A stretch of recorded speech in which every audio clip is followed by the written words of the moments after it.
bueno, bienvenidos a este webinar que estamos con Carlos Castro Guerra, CEO y fundador de Rurac Yapay, y es el webinar Cómo diseñar ideas innovadoras con Design Thinking. Y les quiero contar rápidamente qué es Tejiendo Puentes para los que no conocen. Para los que ya conocen, pues escucharán la noticia de nuevo. Tejiendo Puentes somos una plataforma de comunicación que agrupa emprendimientos sociales y ambientales del Perú para agilizar su visibilidad. Ese es nuestro fuerte, la visibilidad, pero a la par tratamos de impulsar nuevas relaciones de impacto e inspirar a más personas. Este cuadro de aquí que les estoy mostrando es un cuadro elaborado por mí, digamos, en Tejiendo Puentes, y muestra un poco de la gran variedad de agrupaciones, de organizaciones y negocios que existen. Al lado izquierdo pueden ver desde la zona de agrupación social, voluntariados, hasta el lado derecho una empresa tradicional. En Tejiendo Puentes siempre hablamos de emprendimiento socioambiental, pero sin embargo abarca mucho más. Podemos ingresar a nuestro repositorio a diferentes organizaciones, desde una agrupación social, voluntariado, que ni siquiera está constituido, que es un grupo de, digamos, amigos tomando acción voluntaria por una causa social, hasta una empresa con propósito, ¿no? Esas empresas de triple impacto que son emprendimientos sostenibles. En el medio nosotros hemos clasificado a lo que es un emprendimiento social. Pero todos estos, agrupación social, organización sin fines de lucro, cooperativa social, empresa social y empresa con propósito, pueden ingresar a ser parte de nuestro repositorio social para que nosotros los podamos apoyar en agilizar su visibilidad. ¿Cómo lo hacemos? Pues a través de estos medios, sobre todo online, con nuestra plataforma y por redes sociales e email. Si es que alguien quiere registrarse, tiene un emprendimiento socioambiental o alguna de las otras organizaciones que hemos mencionado, puede hacerlo entrando a tejiendopuentes.org y este botón de acá que dice unirme, le dan clic y ahí aparece un formulario y se pueden registrar. Los requisitos son muy sencillos, debe estar funcionando como mínimo 6 meses, trabajar en el marco de al menos uno de los objetivos de desarrollo sostenible y debe tener una página web o fanpage activa. Ya hoy en día somos 105 emprendimientos y organizaciones socioambientales registrados con nosotros y queremos que se sigan sumando más. Hay muchos en camino, se hace una evaluación y hay varios ahí en evaluación pendiente, así que vamos a seguir sumando y esperamos que aquí en este webinar haya alguno que quiera ingresar. Y solo para contarles rapidito, bueno, esto es sobre todo para Perú y tenemos casi la mitad de los emprendimientos registrados con nosotros son de Lima, como ven esa barra bastante grande de la capital. Entonces siempre hacemos el llamado para provincias. Por favor, si hay alguien aquí de provincias con un emprendimiento socioambiental o algún grupo de voluntariado, organización, sería genial que se registren con nosotros. Y bueno, nada, sigamos tejiendo, esa es nuestra despedida siempre. Y ahí están los contactos, bueno, igual ya tienen nuestro email y nada, vamos a darle el paso a Carlos para empezar de una buena vez nuestro webinar, que es para lo que todos ustedes han venido. Vamos a ingresar. Ahí está. Hola Carlos, ¿cómo estás? Hola Maribel, ¿qué tal? ¿Cómo están? Buenos días. Bien, ¿Me logran buenos. ver? ¿Cómo están? Ya todos te están viendo. Por ahí nos dijeron ya el audio estaba bien.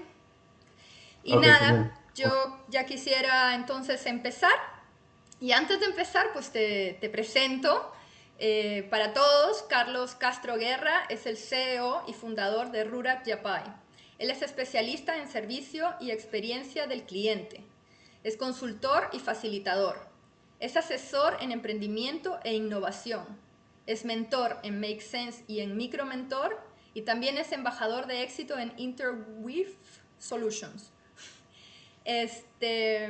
Nada, Carlos, bueno, gracias por estar aquí y todos están acá ansiosos por escuchar todo este tema del design thinking que es súper importante para un emprendimiento. Así que nada, el piso es tuyo, yo voy a apagar mi micrófono para no fastidiar y cuando quieras empiezas y compartes tu pantalla. Perfecto, listo. Muchas gracias Maribel por la invitación y también a Tejiendo Puentes. Buenos días con todos los participantes. Esperamos que en la presentación del día de hoy, que en realidad va a ser un taller bastante resumido, les pueda ser de utilidad. Algunas cosas que de repente no se puedan desarrollar o explayarnos de la manera que nos gustaría, lo podríamos revisar de repente más adelante. Voy a compartir mi pantalla. Permítanme un segundo. Quiero ver si se ve, por favor, Maribel, ¿me confirmas? Me prendo mi micro, sí. ¿Puedes cerrar todo eso de Skype? ¿Cierro esto? Sí, cierra. Ya. ¿Se ve la pantalla? Sí, se ve perfecto. Ok, perfecto. Ok, chicos, bueno, como lo mencionó Maribel, formo parte de la organización Rurac Yapay, que básicamente lo que hacemos es damos consultorías y asesoramiento en temas de emprendimiento e innovación. Y lo que vamos a presentar el día de hoy es cómo diseñar ideas innovadoras empleando el Design Thinking. En realidad vamos a tocar, esta es un poquito la agenda, vamos a tocar un marco conceptual para aquellas personas que no han escuchado acerca de esta metodología, explicarles de dónde surge, cómo surge y de qué manera se utiliza, y ya luego vamos a entrar a lo que es la parte del proceso del Design Thinking, que básicamente es la forma en cómo desarrollar la metodología. Finalmente vamos a presentar un caso, dado que no podemos dar mucha interacción, vamos a exponer o presentar un caso, una situación real, que muchos de nosotros lo vamos a conocer o lo hemos visto, y finalmente vamos a ver cómo se puede a través del Design Thinking modificar un modelo de negocio, ¿no? O hacerlo evolucionar, ¿sí? Si es que tuvieron alguna duda con respecto a algún tema que estemos desarrollando, por favor le escriben a Maribel a través del grupo de WhatsApp para poder tener las preguntas y al final de la exposición resolvemos las consultas. ¿Está bien? Ok, entonces, bueno, ¿qué cosa es el Design Thinking? El Design Thinking básicamente se traduce como pensamiento de diseño, ¿sí? Consiste en que nosotros pensemos como un diseñador de soluciones, ¿sí? Para poder transformar la forma en que vamos a desarrollar nuestros productos, nuestros servicios, nuestros procesos, o en realidad cualquier tipo de estrategia, sea social, sea de negocios, en general, ¿sí? Esta metodología es una manera de resolver problemas que lo que busca es reducir el riesgo o el riesgo a fallo y a su vez maximizar las probabilidades de éxito. Ojo, no es que te garantiza el éxito, sino que lo que va a hacer es va a minimizar las posibilidades de fallo, ¿correcto? Está centrado en la persona, en el humano, y para poder desarrollar una metodología de Design Thinking tenemos que trabajar con una mentalidad y con un equipo multidisciplinario. Eso es lo bonito y lo enriquecedor de esta metodología. Trabajamos en equipo. ¿Ok?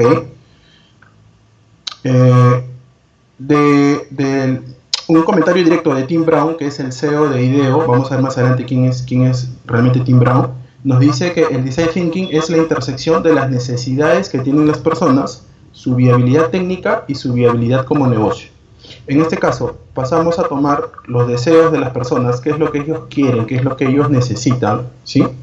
Evaluamos si como negocio puede ser viable económicamente o financieramente, y además de eso, evaluamos a través de la tecnología si es técnica y organizacionalmente posible. La intersección de estos tres nos va a dar lo que es el Design Thinking. Vamos a ver cómo. Básicamente, cuando trabajamos con las personas, ¿no? Y estas personas establecen una relación con la tecnología, la intersección entre personas y tecnología, lo que nos va a dar como resultado es una innovación funcional, ¿sí? En los procesos, digamos, el utilizar Yape, por ejemplo, del SP, es una innovación funcional, ¿sí? En el caso del negocio, cuando se asocia la marca con los deseos o con las emociones de la persona, lo que estamos teniendo como resultado es un diseño emocional, ¿sí? Luego, en lo que es la innovación del proceso, cuando mejoramos un proceso de negocio aplicando la tecnología, estamos haciendo una innovación en el proceso. Finalmente, nuestro objetivo es este de aquí, esta intersección, que es la innovación en la experiencia. Y esto sucede cuando combinamos las personas, más el negocio, más la tecnología. Vamos a ver más adelante cómo esto, en un caso práctico, cómo es que funciona. Ahora, para trabajar en Design Thinking tenemos que utilizar ambos tipos de pensamientos o ambos hemisferios cerebrales, que son el pensamiento analítico y el pensamiento intuitivo. En este caso es una mezcla homogénea de ambos pensamientos, es un 50-50. Por eso ustedes van a ver que cuando se desarrolle un proyecto en el cual se utilice el Design Thinking, dentro del equipo multidisciplinario van a haber miembros de este equipo que tienen ambos tipos de pensamientos. Van a estar los creativos, van a estar los ingenieros, los que hacen desarrollo, y eso hace que el proyecto, que la revisión del tema o de la problemática que estemos viendo se enriquezca con la experiencia multidisciplinaria de cada uno de los participantes. Ahora, por el lado del pensamiento analítico, el propósito que tiene es la prueba a través de la inducción y la deducción. Es una metodología un poco más científica, ¿sí? El enfoque que utiliza es una exploración de conocimientos actuales, busca gestionar mucho la realidad y se centra en datos para poder tomar una decisión. Y su meta final es la fiabilidad, ¿no? Que es la producción de resultados consistentes y repetibles, que puedas encontrar una forma de cómo generar ese resultado y que esa forma de hacerlo se pueda repetir en el tiempo. Por otro lado, el pensamiento intuitivo tiene como propósito generar un conocimiento sin mayor razonamiento. El enfoque que emplea es explorar nuevos conocimientos, busca inventar el futuro, trata de minimizar el análisis y se centra en lo que podría ser. En este caso tiene un enfoque un poco más creativo, por decirlo de una manera, ¿sí? Y la meta es la validez a través de la producción de resultados que puedan responder a un objetivo. Entonces, la mezcla de este 50% de ambos pensamientos es lo que nos va a generar el pensamiento de diseño. Ahora, ¿de dónde viene el Design Thinking? En realidad, este concepto, ustedes lo van a investigar con mucho más detalle si gustan y les podemos dar referencias para ello, no es algo relativamente nuevo. En realidad, esta metodología es la suma de aportes que ya han tenido muchos profesionales a lo largo de mucho tiempo, muchos años atrás, que generaron una metodología óptima para resolver los problemas que son de tipo complejos. Sin embargo, más o menos por los años 80, comienza a ser popularizado por el Instituto de Diseño de Stanford, de la Universidad de Stanford en Estados Unidos, y se utilizó ampliamente para poder abordar problemas que van desde temas de negocio hasta temas de educación en Estados Unidos. Una acotación aquí, por ejemplo, es mencionarles que el Instituto de Stanford, o en realidad la Universidad de Stanford, se caracteriza mucho porque es de este lugar desde donde salen muchas ideas, muchos emprendimientos, muchos temas de innovación, y básicamente a través de este instituto. Es importante saber que se conocen a dos padres del Design Thinking. El primero de ellos es David Kelley, que en realidad es el que crea el concepto basándose en todos los trabajos o estudios hechos anteriormente a finales de los años 80. Él lidera la escuela de diseño de Stanford. Habíamos visto que en esta escuela es de donde sale y se comienza a hacer famoso esta metodología. Y él es el cofundador de la empresa de consultoría líder en innovación que es IDEO. IDEO, de hecho, es en estos momentos una de las empresas líderes en innovación y también te da muchos programas de formación. Si gustan, lo pueden buscar en internet. Y Tim Brown, finalmente, en el año 2008, escribe un paper y lanza, catapulta el tema del Design Thinking, ¿no? Él es catedrático de la Escuela de Ingeniería de Stanford y es el presidente y CEO de IDEO. Ambos son considerados los padres del Design Thinking en la actualidad. Ahora, ustedes dirán, bueno, ok, ¿pero quiénes lo utilizan? Bueno, basta ver algunos, encontré por aquí solo algunas marcas, algunas empresas, ¿no? Y creo que todos conocemos cuáles son, y sobra decirlo cuál es el éxito que tienen ellas, ¿no? Entonces, la metodología en realidad es bastante útil y funciona muy, muy bien. Ok, pero veamos cuáles son las características o cuáles son las ventajas o beneficios que puede tener el Design Thinking comparado al diseño convencional que nosotros conocemos. Bueno, para comenzar, el diseño normalmente se trabaja a través de un individuo, que en este caso es el diseñador, el arquitecto, la persona creativa, por decirlo de una manera, ¿no? Luego, esta persona con su ideación, con todas sus habilidades, lo que hace es generar un producto nuevo, innovador. Y este producto básicamente lo que es el resultado de utilizar o aplicar conocimientos de ingeniería y una parte de arte, ¿correcto? Eso es básicamente el diseño. Tenías tú un genio del diseño, un capo, y era el que se encargaba de desarrollar el producto que finalmente era exitoso. Por otro lado, el Design Thinking ya no trabaja con individuos, trabaja en equipos y en equipos multidisciplinarios. Es muy importante eso. Lo que busca es ya no generar solamente un producto, sino busca generar una experiencia, basada en que, recordemos, en qué es lo que necesita o qué es lo que desea el cliente o el usuario. Y lo habíamos visto en la intersección del uso de la tecnología, el tema de negocios, procesos de negocio y las personas. ¿Correcto? Básicamente esa es la diferencia. Ok, digamos, ¿cómo se utilizaba el pensamiento o el diseño o cómo hacían las empresas antes del Design Thinking?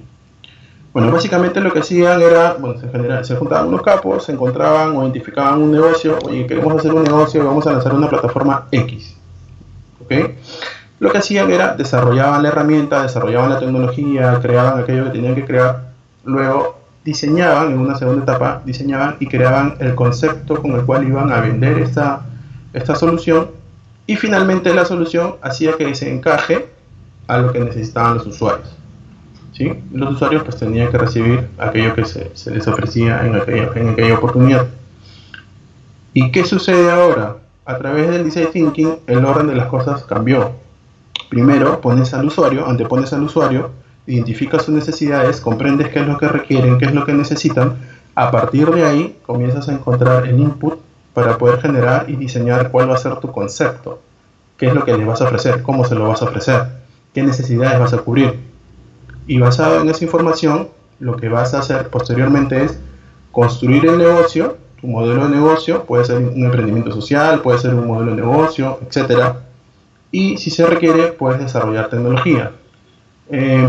Si bien es cierto, se habla de la intersección de la tecnología, pero para encontrar o desarrollar ideas innovadoras, si ustedes tienen alguna idea de negocio, hacer un emprendimiento, no necesariamente tiene que ser tecnológico, ¿correcto? Hay que tener mucho cuidado con eso. Tú puedes apalancar en usar tecnología como una herramienta, pero tu solución no necesariamente es tecnológica, ¿correcto? Y básicamente lo que busca el Design Thinking es esto, ¿no? Pasar de una maraña de problemas que los tenemos todos enredados en nuestro proceso, en nuestra cabeza, en nuestra vida diaria, y poco a poco ir desenredando esa madeja y finalmente encontrar una solución a la problemática que nosotros estemos trabajando, ¿correcto?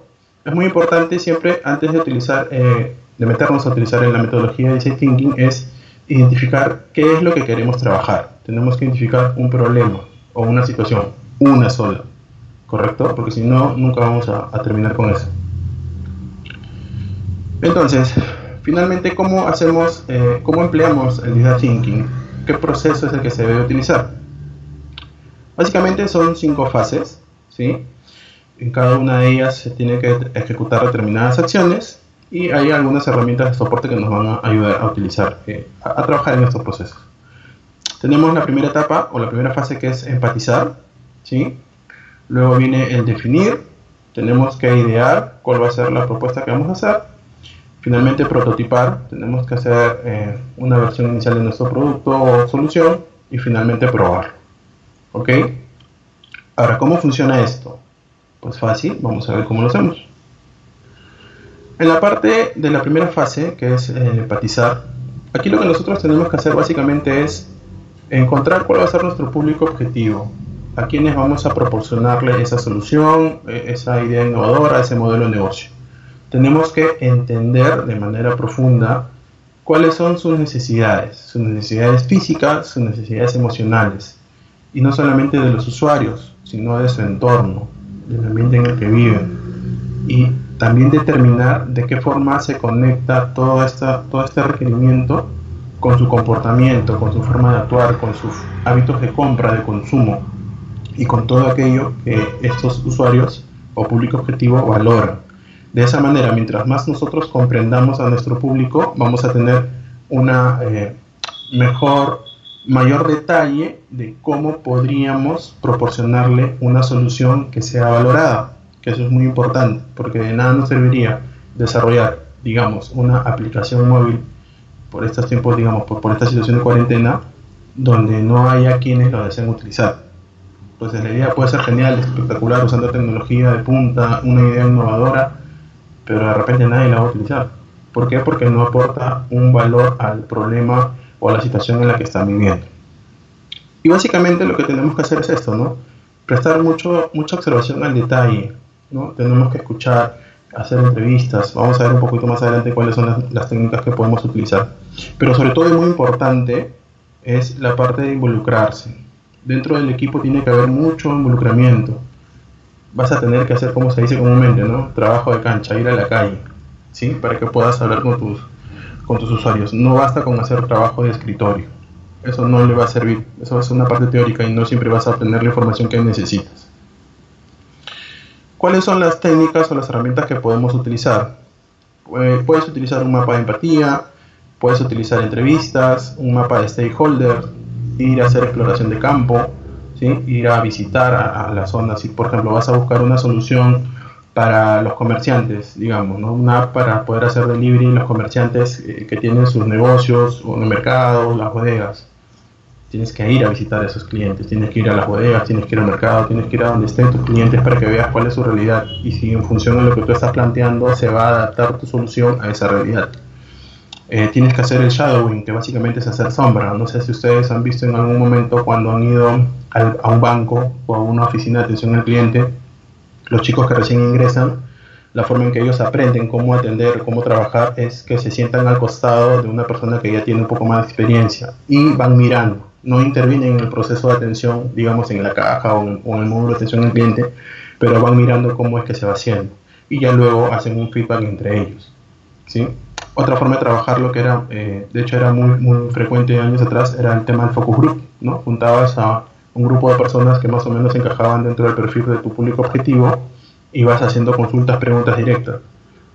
Aquí esto no se utiliza mucho ya a veces porque en realidad es un poco costoso el traer a la gente, ¿no? Esto normalmente lo utilizaban antes las empresas de marketing.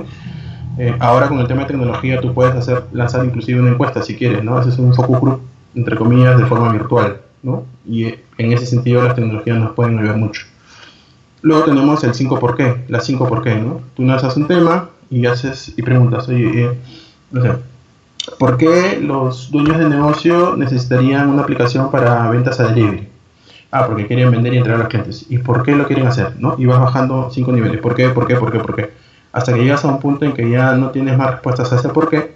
Y es ahí donde tú vas extrayendo toda esa información que muchas veces el cliente lo sabe, ¿no? Tu usuario lo conoce, pero difícilmente es consciente y a veces no te lo comparte o no te lo dice porque es algo que lo tiene tan internamente que ya es inherente a él, ¿no? Es como que te pregunten, oye, ¿por qué te gustan, no sé, pues las papas fritas?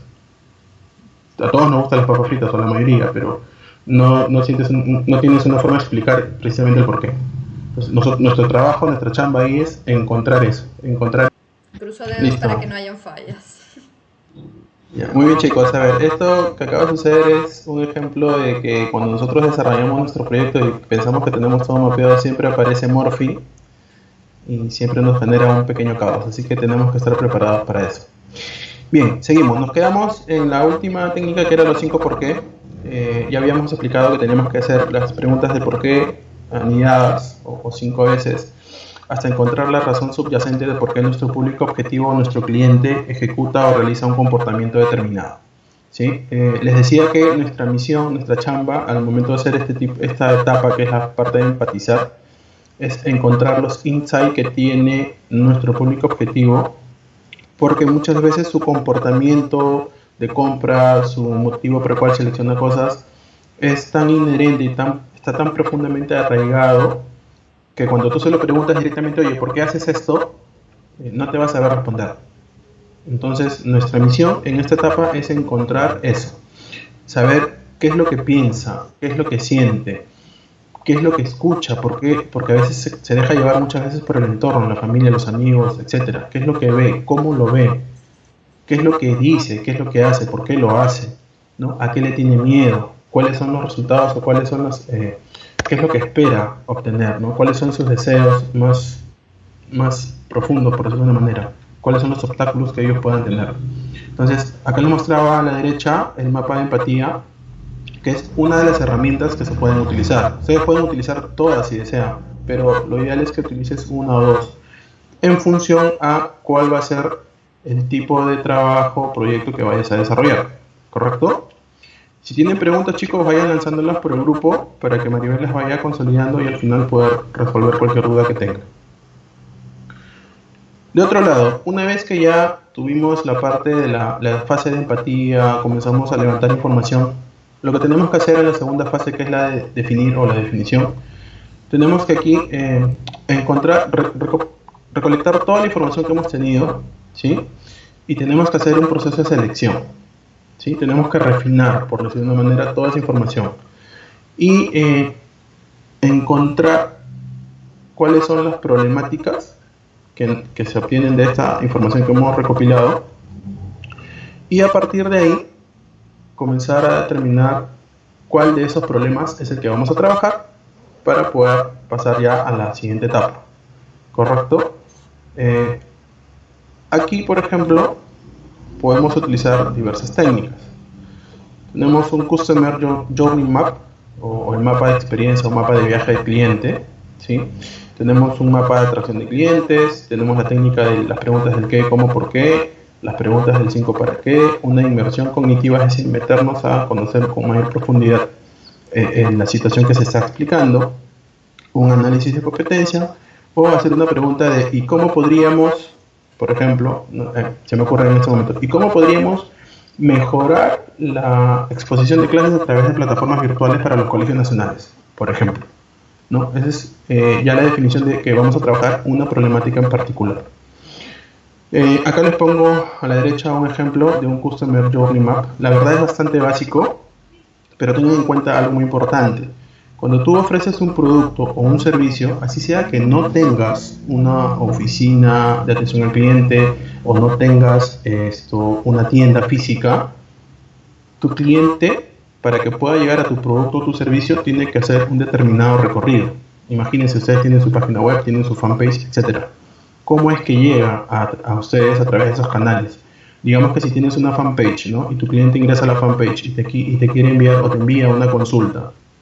Esa consulta, ¿qué tan rápido la respondes? ¿Quién la responde? ¿Cómo la responde? ¿El resultado de esa respuesta al mensaje o la consulta que se hace es válido? ¿Le sirve? ¿Es de utilidad? Entonces, aquí con este mapa de viaje al cliente o el Customer Journey Map, lo que hacemos es encontramos toda la ruta, el viaje por el cual transita nuestro cliente, y estas partes que ven aquí, las que dicen rojas o experiencias negativas, vienen a ser aquellas experiencias en las que nosotros o nuestro cliente no encuentra una solución, ¿sí? O algo que aporte valor a su estado. Y esto se conoce como puntos de dolor. Y es aquí donde nosotros justamente tenemos que trabajar. O estos de aquí, por ejemplo, ¿no? Estamos hablando, este es un mapa de cliente de un restaurante, ¿no? Imagínate que entras al local. ¿Quién te recibe? ¿Te saludan, no te saludan? ¿El mozo te atiende bien, te atiende mal? ¿No? En el caso de ver la carta, por ejemplo, tu carta es amigable, es sencilla de entender, o tienes una carta tan inmensa, que el cliente se va a pasar como 15 o 20 minutos pensando qué es lo que va a escoger. Entonces son esos detalles donde nosotros tenemos que ser muy atentos y encontrar dónde es que tenemos que trabajar. Eso es muy importante, chicos, porque la solución, les comento por experiencia, por más que tu solución sea tecnológicamente innovadora, tengas una propuesta muy valiosa, si en el proceso que tu cliente va a acceder a esa solución no se siente cómodo, pues simplemente tu solución se va a quedar en el aire. Recuerden que ahora en estos tiempos, más que un producto o un servicio, lo que los clientes buscan son experiencias, ¿sí? Ok, entonces, en la tercera fase, que ya es el proceso de idear, ya recopilamos la información, ya segmentamos la información que vamos a trabajar y encontramos cuál es el problema. Entonces, en este caso, al encontrar un problema con el cual vamos a trabajar, en la parte de la ideación tenemos que comenzar a generar ideas, opciones. Lanzamos ideas. Básicamente podemos aplicar una técnica que es muy conocida, que es el brainstorming, ¿no? Comienzas a lanzar ideas de todo tipo. Acá, en esta etapa, no tienes que hacer juicios de valor. Acá no vale decir, oye, esa idea es loca, esa idea no funciona, eso no existe. No, o sea, olvídate de eso. Acá lanzas ideas como mono con metralleta, o sea, todo lo que se te ocurra, ¿sí? Tienes que tener un pensamiento expansivo, irte más allá de tus límites, ¿sí? Acá tienes que pensar fuera de la caja. Básicamente, para esta etapa tenemos que trabajar, ya lo dijimos, enfocándonos en un único problema, porque eso va a hacer que nuestro equipo, acuérdense que trabajamos en equipo, se enfoque y todas sus energías estén direccionadas a ese único problema y que se pueda dar la mayor cantidad de opciones para ese problema. tenemos que usar tanto nuestro pensamiento analítico como nuestro pensamiento creativo. Y además de ello, nuevamente, por más loca que parezcan las ideas, esas ideas locas muchas veces son las que pueden presentar una solución visionaria. Si no, acuérdense del iPhone o del iPad, ¿no? O del iPod en su momento, ¿sí? Acá no hay juicios de valor. Esos juicios de valor están desterrados, no sirven en esta etapa. Y bueno, ¿qué técnicas podemos emplear?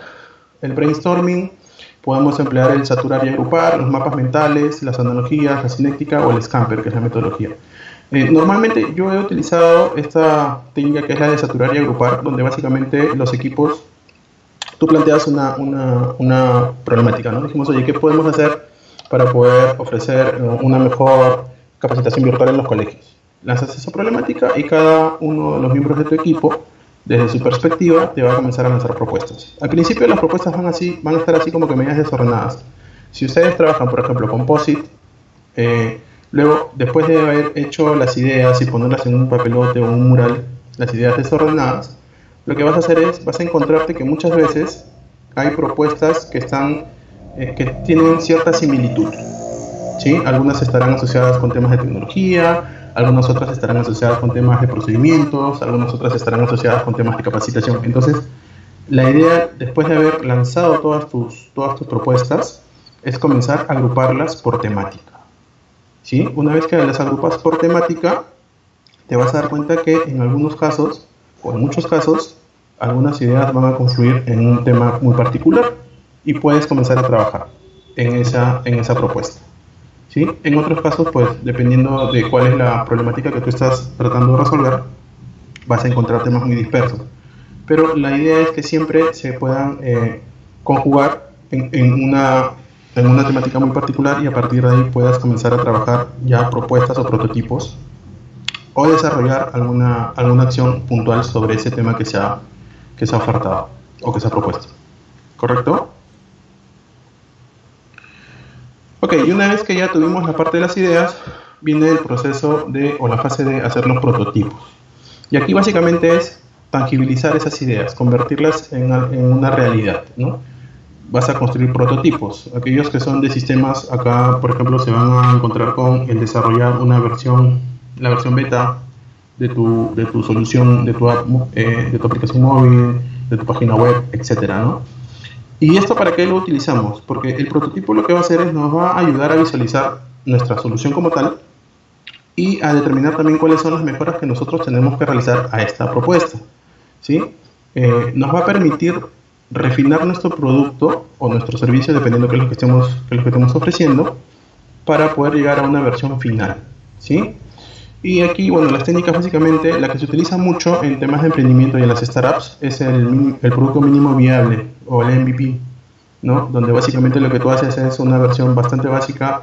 Digamos, si vas a hacer una aplicación móvil, de tu aplicación móvil haces tus mockups o las pantallas sin que funcionen las teclas o que sin que se conecte la base de datos o sin que se conecte en realidad a alguna, o que sin que el sistema esté funcionando como tal, pero muestras las pantallas y cómo es que estas pantallas van a funcionar y qué es lo que te van a devolver como respuesta, ¿no? Y bueno, hay otras herramientas que son el storyboard, que básicamente es hacer dibujos, ¿no? Como un cartón, como unas caricaturas, por decirlo de una manera, los wireframe o los juegos de roles. Pero la idea es tener el prototipo. Y después de esto, que es muy importante, después de tener nuestro prototipo, viene aquí por ejemplo estábamos viendo, ¿no? El producto mínimo viable, los mockups que le decía, ¿no? Puedes tener todas las pantallas, pero no necesariamente está funcionando. Y en el caso de las webs, básicamente estamos hablando de landing page, ¿no? Cómo se va a ver nuestra landing page, y acá vas a ver si te gusta o no te gusta, lo puedes consultar, que vamos a ver en la siguiente etapa, y qué es lo que puedes mejorar, ¿no? En esa última etapa, que es la parte de testear nuestro prototipo, aquí lo que hacemos es ya comenzar a lanzarlo a pruebas. Acá tenemos un concepto que son los early adopters, que básicamente son aquellas personas, si estamos hablando de temas de tecnología, básicamente son los millennials, que están muy predispuestos a utilizar nuevas herramientas tecnológicas, nuevas aplicaciones. Entonces, tú lo que haces es, tienes tu producto, tu versión beta, lo lanzas con este grupo de early adopters para que lo utilicen. Básicamente lo que haces es toma y destruye mi producto, a ver qué es lo que encuentra. Y estos usuarios, como son muy fanáticos de la tecnología, lo que van a comenzar a hacer es van a comenzar a encontrarte fallos. Oye, esto no funciona, oye, yo pensaba que esto iba a ser así, tal cosa, apreté tal botón y se colgó. Entonces, ese feedback que te van a dar te va a ayudar a comenzar a hacer los parches, ¿no? A mejorar las cosas en los errores. Te van a decir, oye, mira, ¿sabes qué? Esta pantalla no me gusta porque no es fácilmente navegable, o de repente, ¿sabes qué? Estoy tratando de conectarme, pongo mi login, pero se cuelga porque la conexión se demora. Entonces son temas ya que un especialista en tecnología va a comenzar a revisar y evaluar que efectivamente hay cosas que se tengan que mejorar. Y finalmente lo que esto nos va a permitir es evolucionar nuestra propuesta, ¿no? A una versión 2, 3, 4, lo que fuera, y finalmente tener nuestro producto final. Una de las pruebas que se pueden hacer, por ejemplo, ¿no? Es el A/B testing, donde básicamente tú tienes dos versiones de una misma solución, ¿no? Ambas pueden hacer lo mismo, internamente pueden hacer lo mismo, pero digamos que la presentación es distinta. Y tú lo que haces es lanzas a un grupo una versión, a otro grupo otra versión, y finalmente vas a ver cuál de esas dos versiones, ¿sí? Es la que tiene mayor, que es más agradable o es mucho más utilizada. Y ahí básicamente vas a determinar por cuál de las dos opciones vas a optar para poder trabajar y lanzar tu producto final, ¿sí? Es muy importante que ustedes puedan contar con buscar siempre sus early adopters. Ojo, que no necesariamente esto tiene que ver solo con tecnología, solamente es un ejemplo, ¿correcto? Ok, entonces, lo que hemos visto hasta ahora ha sido la parte teórica de cómo se debe realizar. Vamos a poner un caso. Entonces yo les pregunto a ustedes, creo que muchos de nosotros que hemos ido a trabajar al centro o por las ciudades donde vivimos, nos encontramos siempre con una carretilla de desayuno. Muchas veces, y sobre todo en Lima, que tienes que hacer un viaje casi interprovincial de 2 horas, dependiendo de dónde vivas, hasta tu lugar de trabajo, a veces sales sin tomar desayuno. Y a veces te encuentras con una carretilla, o el señor de moliente, si lo quieren llamar así, donde vas a tomar tu quina, tu maca, lo que fuera, con un sándwich, ¿no? Y a veces lo pides para llevar. En algunos lugares, aquellos que viven por San Miguel, hay estas carretillas de moliente y normalmente están reventando. Entonces, ¿qué podemos hacer? Acá venimos con la pregunta, ¿no? ¿Y cómo podríamos ofrecer desayunos saludables, prácticos y funcionales? Esa es mi propuesta. ¿Cuál es mi público? Para ejecutivos jóvenes entre 24 y 35 años. Ya estamos haciendo una segmentación de cuál es el público con el que vamos a trabajar, ¿correcto? ¿Qué más? ¿Cuáles son sus características? Que usan tecnología, utilizan apps, viajan en bus, no tienen movilidad propia, ganan más de 2.800 soles y además trabajan en San Borja, Miraflores y San Isidro. Si se dan cuenta, esto de aquí es, digamos, la segmentación que nosotros tenemos. Ya encontramos la problemática, nuestra segmentación y las características principales de nuestro cliente. Ese es nuestro público objetivo. Es más o menos la tarea que ustedes tienen que hacer. No basta decir, oye, ¿cómo podemos mejorar la carretilla de molientes? Sí, pero ¿cuál es el público objetivo? ¿Sí? Porque una misma solución puede tener diversos públicos, ¿correcto? Entonces, ¿qué es lo que nosotros tenemos que hacer? Primero, empatizar y definir. Aquí podemos utilizar, por ejemplo, un mapa de empatía, ¿sí? Podemos hacer encuestas. En muchos casos nos va a tocar salir a la calle para saber qué es lo que buscan. ¿Qué es lo que buscan las personas que trabajan en Miraflores, San Isidro, San Borja? Normalmente están con la hora, con las justas, ¿no? Y esperan encontrar un desayuno que tampoco sea tan pesado, porque normalmente desayunan en la oficina. No se van a llevar un pan con chicharrón que deja todo el aroma en la oficina. Tiene que ser algo que les alimente, y normalmente estas personas buscan algo que sea nutritivo. Comienzas a generar la parte de la ideación, generas posibles ideas de solución, ¿sí? Y bueno, como les dije, acá utilizamos el mapa de empatía, ¿no? Vas a tener que salir a la cancha, vas a tener que ir a ver a estos lugares donde se encuentran los carritos de comida y ver qué es lo que ofrecen, qué es lo que buscan los clientes, ¿sí? Y ojo, tienes que ir a la zona donde estamos definiendo, que son Miraflores, San Isidro y San Borja, ¿correcto? Para saber cómo se comporta ese tipo de cliente. Luego nos viene la parte de hacer el prototipado, diseñar nuestra propuesta y finalmente hacer un testing de esta propuesta de solución, ¿sí?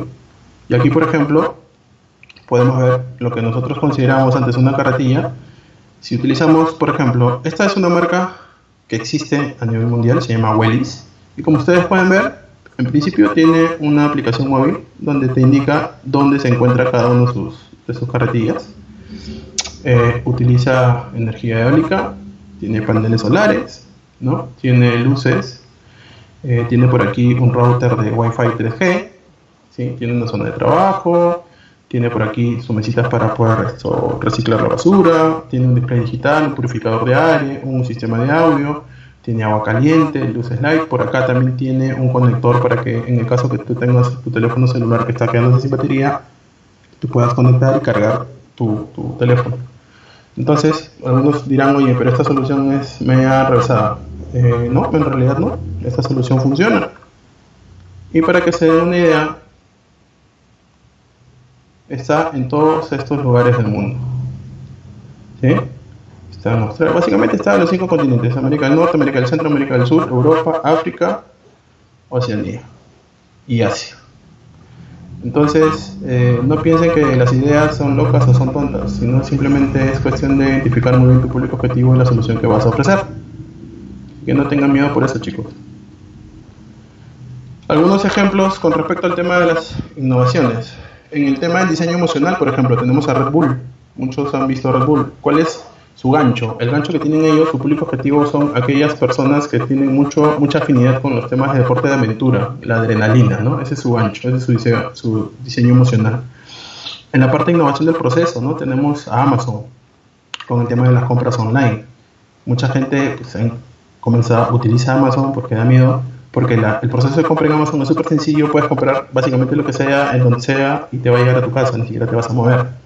En la innovación funcional tenemos a TomTom, que es una empresa que se dedica al diseño de sistemas de navegación para unidades de transporte, autos, camiones, camionetas, patinetas, scooters, etc. ¿No? Esa es una innovación funcional.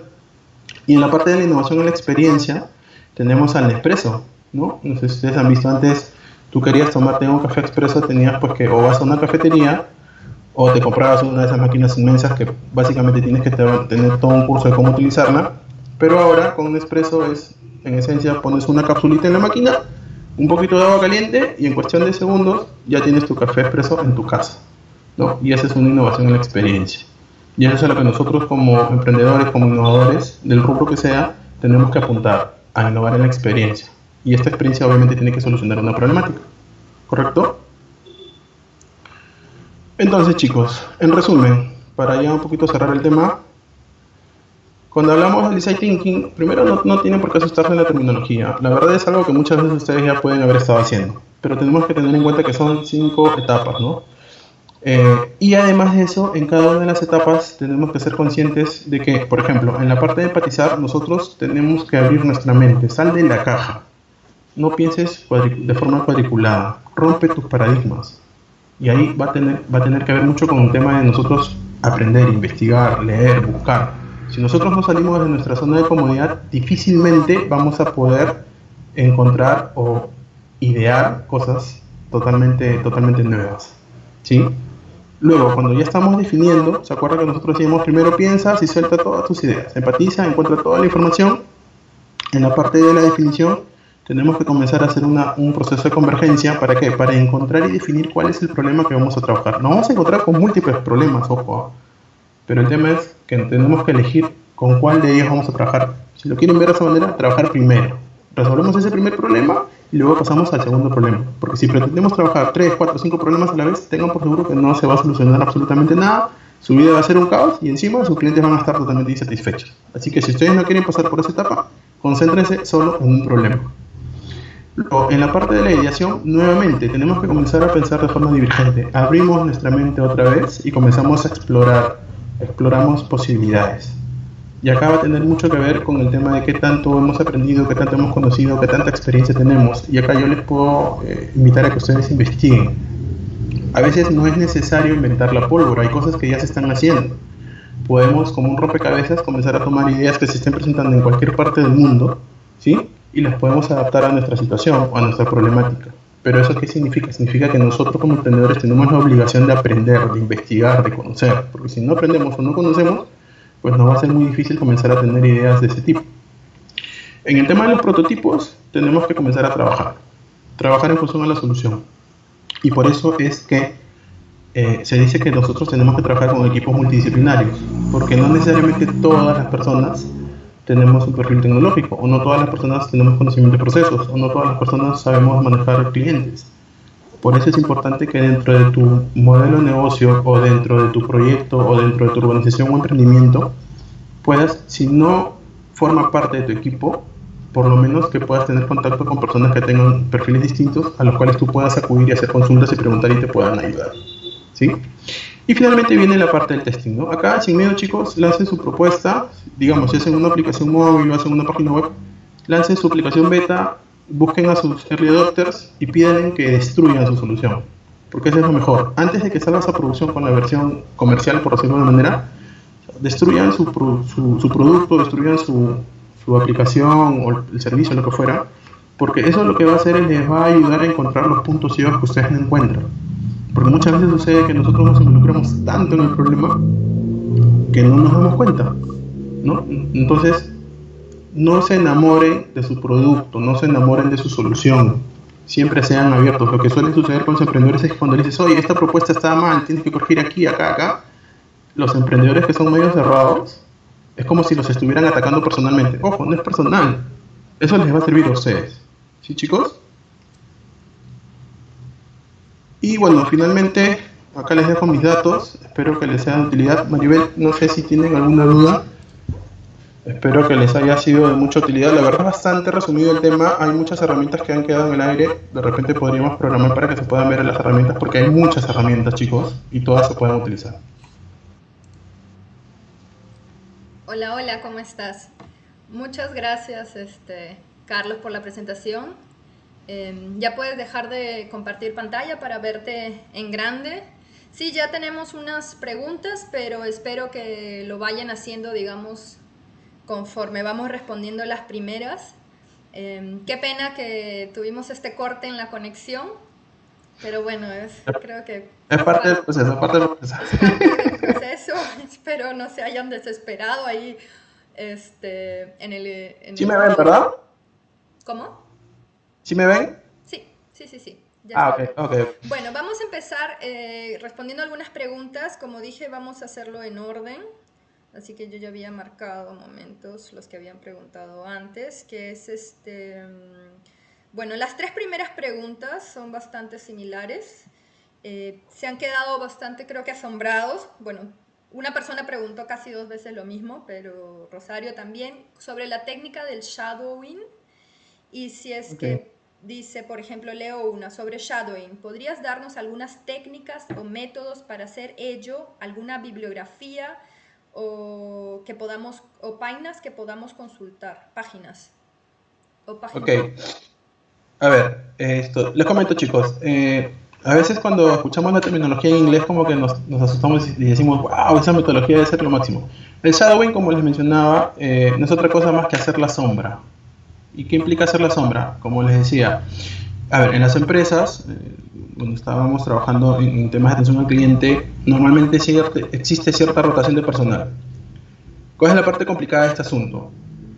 Que el tema de capacitar a las personas en los procesos de negocio son tantos procesos y esta persona que está atendiendo al cliente debe tener tal nivel de conocimiento que una vez que ingresa a la semana no lo puede sentar a atender al cliente directamente. Entonces, ¿qué es lo que haces? Colocas a una persona que ya tiene mucho más tiempo de experiencia, que tiene más años trabajando en tu negocio y conoce tus procesos, conoce tu sistema, conoce toda la normativa alrededor de lo que gira tu producto o tu servicio, y el nuevo ingresante lo colocas a su costado o detrás, como quieras, y él va mirando cómo trabaja, él va mirando cómo se desenvuelve con los clientes, y esta persona experimentada le va enseñando de a poco el uso del sistema, ¿sí? Entonces eso es básicamente el shadowing, como si fuera tu sombra, está a tu costado, ¿no? Mientras está atendiendo, trabajando o haciendo la actividad que tú quieres que ella aprenda, y va aprendiendo en el proceso. Normalmente en una empresa eso puede tomarte 1 semana, 2 semanas, y aún así el nivel de conocimiento ya digamos que pasa de un nivel 0, ¿no? O básico a un nivel casi intermedio, ¿no? Pero ya tiene las nociones suficientes como para que lo pueda soltar y pueda trabajar. Si tú, por ejemplo, vas a comenzar a lanzar o piensas lanzar un producto o servicio, imagínate que tienes la propuesta de querer lanzar una solución, no sé si con tecnología o sin tecnología, que tenga que ver con los profesores, cómo mejorar su proceso de dictado de clases. ¿Cómo podrías hacer el shadowing? pues fácil, hablas con el profesor o con los profesores con los cuales tú vas a trabajar y le dices, permítame participar de su sesión de clases. No te vas a poner al costado necesariamente el profesor, te pones en la parte final del salón y vas viendo cómo se desenvuelve. Porque lo que a ti te interesa es ver cómo se hacen las cosas en el terreno. Eso es básicamente lo que es el shadowing. Igual, si gustan, podríamos buscar alguna bibliografía y lo compartimos, Maribel, no hay ningún problema. Eso creo que sería bastante. O sea, has dicho, como tú mismo al terminar mencionaste, son un montón de métodos, metodologías, técnicas y demás. Y claro, esto es un webinar, digamos, corto. Y no podemos entrar a detalle de cada uno, pero sería genial si nos compartes y yo les mando a todos una bibliografía. No hay problema. Listo, entonces seguimos. Carlos nos dice, ¿cómo podríamos hacer un mapa de empatía de manera adecuada? A ver, para que tú puedas hacer un mapa de empatía, básicamente la empatía es ponerte en el lugar o en la situación de otros, ¿no? Y a veces no necesariamente todos podemos pasar por la misma experiencia. Entonces, nos va a tocar, en principio, como les dije, hacer primero, utilizar herramientas complementarias. Vas a tener que ir al terreno, primero vas a tener que observar, ver cómo se comporta en su hábitat natural, sin mayor injerencia externa a tu público objetivo. Y luego finalmente vas a comenzar a preguntarle, ¿no? Oye, tú, no sé, me invento, profesor, volviendo al caso anterior, ¿no? ¿Qué es lo que a usted le preocupa cuando usted dicta sus clases, ¿no? O cuáles son los principales problemas que tiene con los chicos cuando usted tiene clases a primera hora de la mañana, ¿no? O de repente en la tarde. Y de repente te dirá, oye, no, sí, yo veo que algunos chicos vienen con sueño, cansados, de repente vienen sin tomar desayuno, o a la hora que están por salir están con hambre porque de repente el desayuno que han tomado es muy ligero, o de repente no tienen materiales. Entonces, ahí te va a tocar, como les dije, hacer una chamba ya no de escritorio, sino vas a tener que salir y pisar la calle, vas a tener que ir a la cancha, comenzar a buscar cuáles son tus públicos objetivos y comenzar a entrevistarlos a ellos. En algunos casos, ahí sí les pido que seleccionar a las personas que de alguna forma pueden ser más participativas, porque te va a tocar desde el que no te quiere resolver o responder nada, hasta aquel que te va a querer prácticamente implementar la solución, ¿no? Entonces ustedes tienen que ser bastante consecuentes en ese sentido para poder equilibrar ese tema. Y no tengan miedo, o sea, hagan las preguntas. Antes de acudir a visitar a esta persona, ustedes tienen que hacer un cuestionario de algunos temas básicos, pero ya en la cancha ese cuestionario se va a ir actualizando y les va a tocar visitar 1, 2, 3, 4 hasta que ustedes ya puedan condensar las respuestas y puedan obtener información que les sirva para plantear la solución. Ok, sí, es que no es tan fácil, pero como dices, conforme uno va haciendo esas entrevistas, preguntando, va aprendiendo y reacomoda sus... Sí, lo importante ahí, chicos, es en principio perderle el miedo. Porque a veces los chicos cuando le dicen, ya, ok, vamos a entrevistar a otra persona. No, pucha, qué roche, qué falta, ¿qué va a decir? No, o sea, sin miedo, de frente. No, lo primero que tienes que perder es el miedo y la vergüenza, porque si no, vas a perder. Así de simple. Sí, eso le pasa a todos, me incluyo. A ver, nos dice Sebas, ¿dónde podemos encontrar más info sobre los métodos? Asumo que va a ser dentro de la bibliografía que nos vas a dar o tienes ahí, digamos, algo en mente. Mira, a ver, si ustedes quieren lo más práctico es entras a Google y comienzas a buscar técnicas o herramientas para tal cosa y te va a salir un montón de información. De verdad, en estas épocas tenemos tanta información que al final te abrumas y te paralizas porque no sabes qué hacer. Yo lo que les sugeriría en principio, si vamos a trabajar por etapas, primero, en la parte, a ver, vamos a regresar a las etapas. Si vas a trabajar en la parte de la empatía, trabaja tu mapa de empatía, ¿no? Por ahí de repente puedes utilizar la exploración de campo, que va a ser básico, vas a tener que ir de todas maneras, y entrevistas. No necesitas más. En la parte de la definición, vas a tener que hacer de todas formas tu mapa de experiencia de cliente, ¿sí? Y por ahí un par de preguntas más, ¿no? ¿Y cómo podríamos solucionar este problema? Y con eso ya te vas haciendo una idea básica. Eso es básicamente lo que podrías hacer en estas dos etapas, que son las que necesitan un poco más de soporte teórico, ¿no? Y en la parte de ideación, bueno, es soltar ideas, ahí no hay mucha ciencia. Porque igual yo les puedo pasar la bibliografía, Maribel, no hay problema, pero la contraparte en ese sentido es que vas a encontrar tanto que al final no vas a saber cuál utilizar. Sí, es que yo creo que esa es la parte, me incluyo, que cuando uno ve tanto, número uno, creo que, o sea, tienes dentro de cada fase un montón de técnicas. No sabes si tienes que usar todas o es en ese orden o una te basta o cuál es para ti. Y creo que por ahí va un poco las preguntas de quizás la gran mayoría que está en este webinar han tratado por su cuenta de averiguar todo en internet y terminas más mareado que aprendiendo. No, te vas a marear más que un cuy en tómbola. Ahí lo que les sugiero, chicos, en principio las herramientas están para nosotros utilizarlas y adoptarlas a nuestra necesidad. Entonces, si te aparecen 20 herramientas, no necesariamente significa que tienes que utilizar las 20. Utiliza aquella que se adapte mejor a tu situación. ¿Por qué? Porque, por ejemplo, en algunos casos va a ser imposible que tengas que ir al lugar donde vas a hacer las entrevistas, ¿no? Entonces, no vas a poder hacer progresión de campo. Pero de repente, puedes adaptar tu cuestionario. Les decía en la presentación, ¿no? De repente haces una encuesta o haces un focus group, pero no necesariamente lo haces en físico. Lo puedes hacer a través de una encuesta en plataforma. Esa es la idea, ¿no? Aprender un poquito del concepto de para qué necesito esta información o para qué necesito esta herramienta y cómo la puedo adaptar a mi realidad. Ya, bueno, entonces seguimos con las preguntas, que tenemos ya varias. Nos dice Marta Sonia, y ahora, luego del COVID-19, nuestras emociones y necesidades han cambiado o cambiarán hacia nosotros mismos para adentro. ¿Qué hacer? Hay, por ejemplo, algo que se ha visto mucho. Y de hecho muchos negocios y muchas empresas han caído en la crisis y es por el tema de la parte digital. Muchos negocios, pequeños negocios sobre todo, que no trabajan en el tema digital, ¿no? Ahora ante la situación están migrando a ello. Nos va a tocar enfrentarnos a una situación tan compleja que de repente va a haber personas en las que a pesar de que nos liberen de la cuarentena, van a tener miedo todavía de salir o de hacer cosas. Va a ser un proceso de adaptación necesariamente. A ver, yo considero que las cosas no van a ser igual que antes, pero esa chamba en la que nosotros nos estamos metiendo como emprendedores nos va a servir como insumo para poder establecer cuáles son nuestras nuevas propuestas. Han salido muchas propuestas, por ejemplo, en temas de delivery, en el tema de educación, por ejemplo, supongo que ustedes han visto, nuestro sistema educativo en general no estaba adaptado, o ni siquiera creo que tenía mapeado el tema de la virtualización de las clases. Eso, por ejemplo, también es una oportunidad, ¿no? Puedes lanzar una plataforma, o puedes ofrecer formación o capacitación a los docentes. Yo creo que, así como han habido situaciones poco agradables con el COVID-19, también como toda crisis, lo que nos está ofreciendo son nuevas oportunidades, ¿no? Y yo creo que es ahí donde nosotros podemos enfocarnos, más allá de toda la situación negativa que se puede presentar. Sí, pues esta situación nos tiene a todos ahí pensando bien cómo seguir. Mira, Denis nos pregunta, ¿cómo encontrar los insights de mi producto o servicio? Buena pregunta, y justamente eso tiene que ver con la descripción. El insight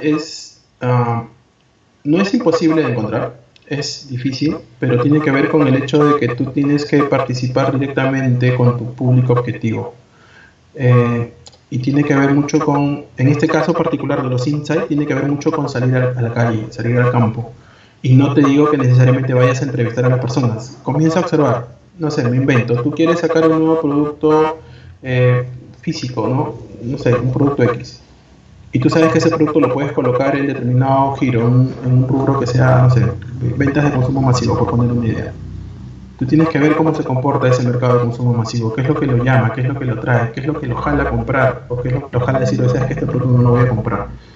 Y eso no se hace preguntándole al cliente, oye, ¿y tú por qué compras esto? ¿Por qué no compras lo otro? Sino tienes que salir, caminar, irte a los mercados, irte a los lugares donde está tu público, el público al cual tú te quieres dirigir, y comenzar a estudiar y ver cómo se comporta, ¿no? Y ya de última etapa, ya después de haber hecho cierto recorrido, por decirlo de una manera, a diversos lugares donde se encuentra este tipo de público objetivo, ya puedes de repente comenzar a hacer cuestionarios. Ahora, tengan en cuenta que tú puedes tener un público, lo decíamos, ¿no? En el caso de las cartillas, jóvenes ejecutivos de 24 a 35 años, pero este perfil de clientes no necesariamente se comporta de la misma manera dependiendo de la zona o la ubicación geográfica en la que se encuentre. Porque ese perfil en Miraflores, en Isidro San Borja, se puede comportar de una manera, pero de repente, por ejemplo, ese mismo perfil en provincia, en Iquitos, tiene un comportamiento distinto. En Cusco, que hace mucho más frío, un comportamiento diferente. En Tumbes o Piura, que hace un calor terrible, el comportamiento es distinto. Entonces, tienes un perfil, sí, ¿no? Un perfil demográfico, por decirlo de alguna manera, pero los hábitos y costumbres son distintos. Y eso es lo que tú tienes que descubrir. Ok. Mira, nos pregunta Mirella, aunque medio ya lo mencionaste, ¿qué herramienta sería conveniente utilizar para empatizar dentro de la coyuntura actual que impide levantar información en campo y en contacto físico con las personas? Ok, ahí nos va a tocar ser bastante creativos, chicos, y como les digo, una de las herramientas que se utiliza mucho es la... Primero, podemos hacer lo que estamos haciendo ahora, ¿no? A través de una llamada, una videollamada. Lo otro es que nosotros tenemos, todos, o la mayoría de nosotros tiene Facebook, puedes hacer una encuesta y a través de tu red de contactos puedes generar o pedirles que difundan esta encuesta. Y vas a llegar a personas que inclusive ni siquiera pensabas llegar porque no las conocías probablemente. Entonces nosotros tenemos que ver qué herramientas tenemos disponibles en la actualidad, tomando en cuenta que no podemos, como dijeron, salir a la calle, y utilizar esa tecnología a nuestro favor. No podemos mandar mensajes, WhatsApp, generar encuestas en Google Forms. Es un tema de comenzar a idear y ver qué herramientas tenemos. Sí, igual me pongo a pensar mientras hablas, si es que, por ejemplo, conozco casos de emprendimientos socioambientales que sus beneficiarios son sus clientes y sus beneficiarios / clientes son gente de extrema pobreza que muy probablemente no tienen dispositivos o conexión a internet o están aislados de ahí. Yo veo, si es que alguien está quizás ahí emprendiendo. Ahí sí de todas formas. Ahí sí, de todas formas, y eso va a depender mucho, como tú lo mencionas, de cuál es tu propuesta de valor y a qué público objetivo vas. Si tu público objetivo no está, digamos, en ciudades, 1, y 2, no usa tecnología, pues no te queda de otra que ir al lugar donde se encuentran y hacerlo físicamente. Y en esta situación en la que nos encontramos actualmente va a ser complicado. Va a tocar esperar a que pase y recién ir para allá, ¿no? Claro. Mira, dice Rosario, en esta crisis del COVID-19 la herramienta clave para replantar nuestro negocio es el Design Thinking y la técnica clave, ¿cuál sería? A ver, es que tenemos que tener en cuenta qué tipo de negocio estamos manejando, por ejemplo. Y en el tema del Design Thinking, tú lo puedes utilizar para idear un negocio o crear una propuesta nueva, o si ya lo tienes, ver de qué manera lo puedes mejorar. Entonces, si tú tienes un negocio, que es lo que entiendo, lo que puedes hacer es encontrar, y más aún con el tema de la problemática económica que se nos viene encima, y a partir de ahí comenzar a extraerles cuáles son sus temores, cuáles son lo que ellos esperan en general, porque probablemente nos va a tocar en algunos casos que su orden de prioridades en cuanto al tema de compras va a cambiar, pero totalmente, ¿no? Entonces, si tú tienes un negocio, me invento, vendías productos de belleza, por ejemplo, yo creo que las familias en este momento pues, van a dejar eso en la prioridad, en la última prioridad, ¿no? Porque lo más importante es el tema de la alimentación. Y eso es lo que nosotros tenemos que comenzar a detectar. Hay cosas que pueden ser muy palpables a la coyuntura y hay otras en las que vas a tener que ir a tu cliente y comenzar a extraerle esa información, ¿no?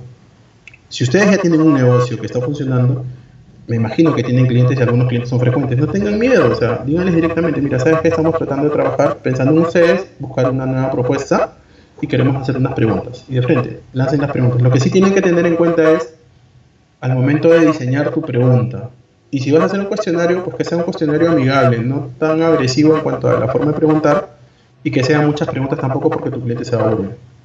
Entonces yo diría que podrías hacer eso en principio.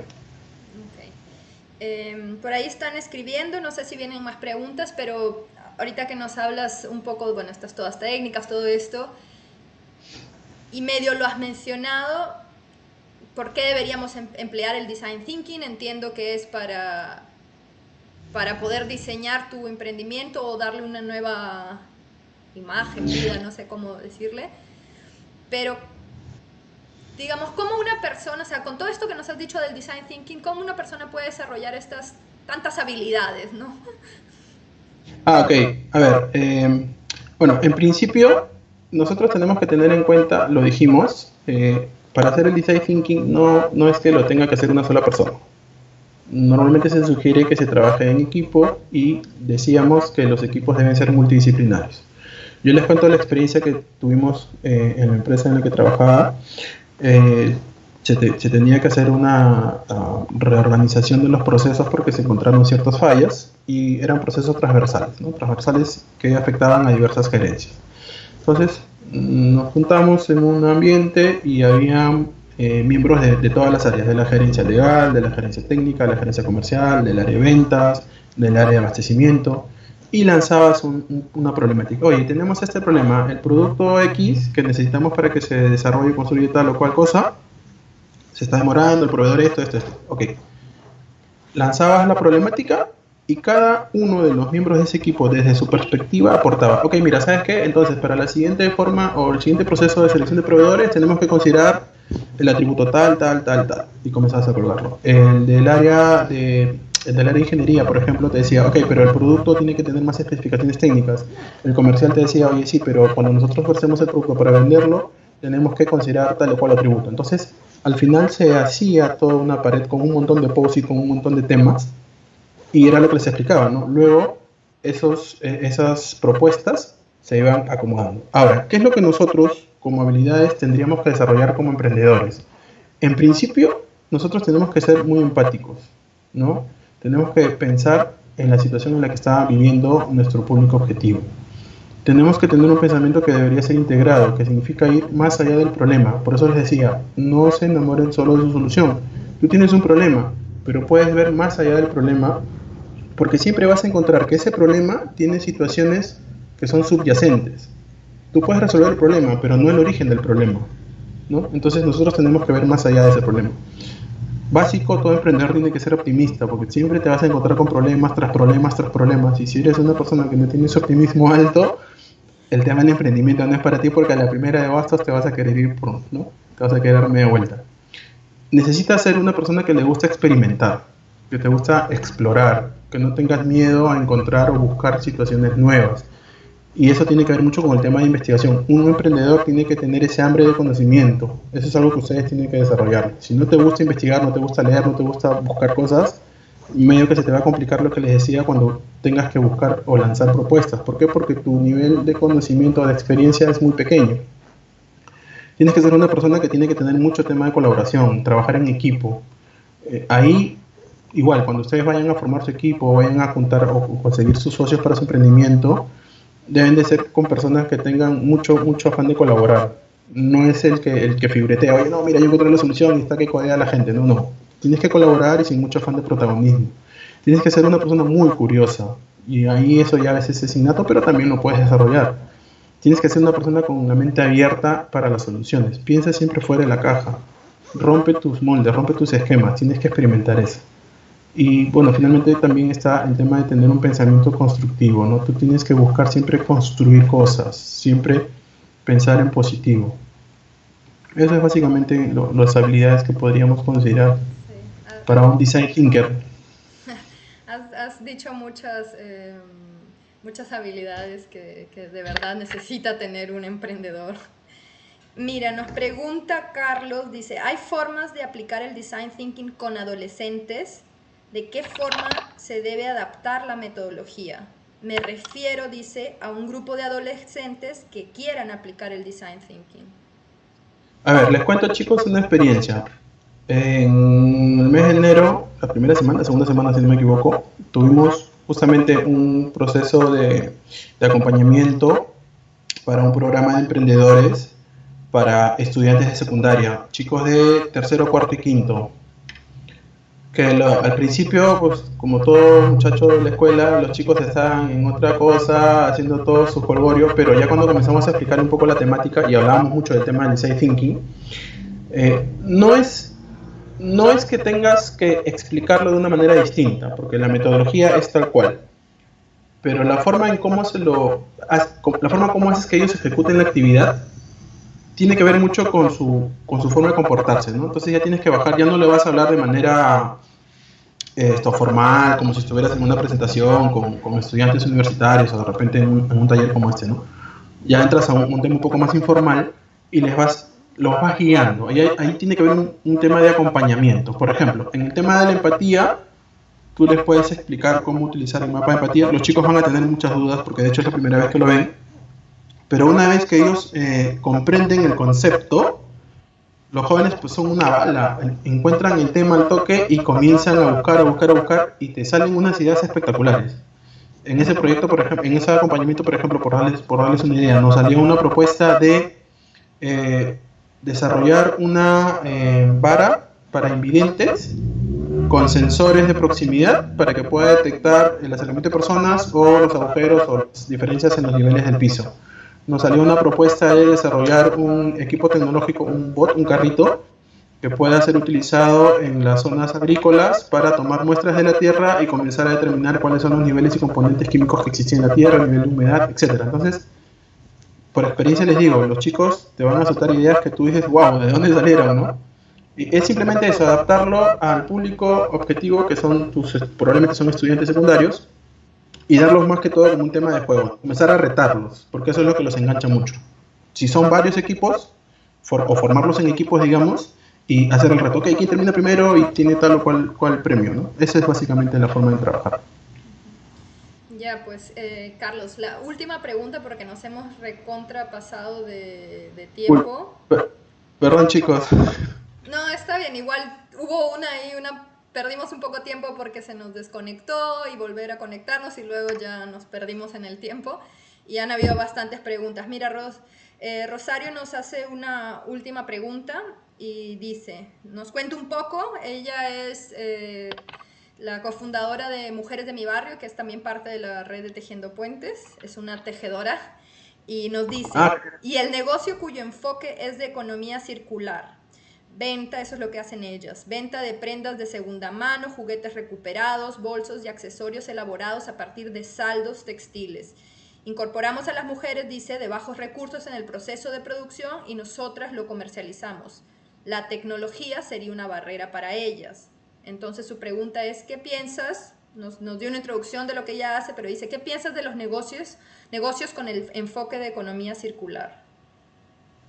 A ver, este tipo de negocios, lo que hacen, como lo explicaron, es le dan la chamba, por decirlo de una manera, a un grupo de personas que de otra forma no tendría acceso al mercado. Básicamente es eso. Por decirlo de una forma, somos como que intermediarios, ¿no? Entonces, las personas, las tejedoras, que son las que ejecutan la tarea, su trabajo principal es el de elaborar el producto. Ellos básicamente no van a tener el acceso de repente por su situación económica o lo que fuera a la tecnología. Para eso el proyecto que me mencionas es el encargado de hacer toda esta parte de la difusión.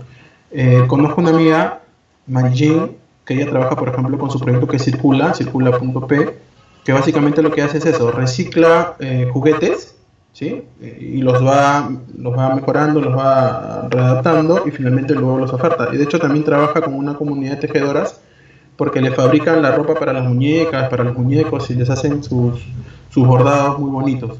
Entonces, el proyecto que ustedes tienen es el encargado y el responsable de hacer ese enlace, ¿no? Entre las productoras que vienen a ser las tejedoras y ellas van a tener toda su expertise en elaborar los productos, y ustedes como portal de ventas, que básicamente es lo que van a hacer. Obviamente al momento de hacer la venta lo que van a tener es la ganancia que se ve para las productoras y todo lo que pueda generarse para que recircule en esa economía. Yo les sugeriría, por ejemplo, que puedan formar algunas alianzas con otras organizaciones similares para que puedan tener un poquito más de variedad, pero básicamente es eso. En algunos casos he visto que dentro de esta comunidad de tejedoras probablemente exista alguna persona que lidere el equipo, por decirlo de una manera, y esa persona podría ser la que maneje la tecnología en representación a toda la comunidad. Pero no le veo ninguna limitación en ese sentido, porque finalmente lo que se busca es eso, ¿no? Generarle a través del trabajo que ellas hacen los recursos económicos que necesitan para su quehacer diario, ¿no? Listo. Sí, bueno, espero que eso haya aclarado un poco de tu opinión y tu idea a Rosario. Carlos, muchísimas gracias por tu tiempo, por explicarnos un poco todo este mundo del design thinking. Esperamos la bibliografía que nos prometiste porque nos va a servir a todos y de nuevo me incluyo. No, es que es muy interesante y a la par confuso cuando no tienes a alguien como tú, un experto que nos venga a poner toda esa información suelta por ahí en orden y a decirnos que no es todo lo que tienes que usar, puedes usar esto, depende de tu idea de emprendimiento. Y bueno, nada, agradecerte eso por tu tiempo. Los chicos están ahí bastante activos en el chat, te agradecen. Y que muy buena la presentación. Yo les voy a pasar a todos, van a tener el video, la presentación y todo. Y bueno, antes de despedirnos, yo les quiero decir, bueno, también los datos de Carlos se los voy a pasar.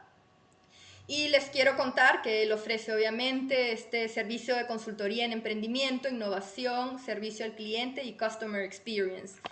Y yo les voy a pasar todos sus datos y para que lo sigan en su fanpage y van a encontrar ahí siempre información y tips que les va a ayudar con su idea de negocio y emprendimiento. Y bueno, nada, por ahí alguien me preguntó en privado cómo es para estar en la red de Tejiendo Puentes. Como les comenté, entran, si tienen una idea de un emprendimiento, o si están trabajando en un emprendimiento socioambiental que ya tenga más de 6 meses, ese es el tiempo mínimo, se pueden registrar en tejiendopuentes.org, ahí está el botoncito de unirme, y luego pasan una evaluación que es conmigo y un comité evaluador grandioso que tenemos, y al toque pasan a ser parte de nuestra red. Y bueno, nada, Carlos, muchísimas gracias, y en vez de 1 hora fue 1 hora y media, pero terminamos de resolver todas las dudas. No. Gracias a Tejiendo Puentes, gracias a ti Maribel, gracias a los chicos que han participado. Igual si tienen alguna consulta o alguna duda, tienen mis datos de contacto, tienen los correos, el fanpage. Síganos en redes sociales, vamos a tener tips y información que les va a ser de utilidad a todos los emprendedores. Y para lo que gusten, estamos aquí para servirlos, no se preocupen. Muchas gracias a ustedes. Gracias a ti, Carlos. Bueno, ya voy cerrando. Chao.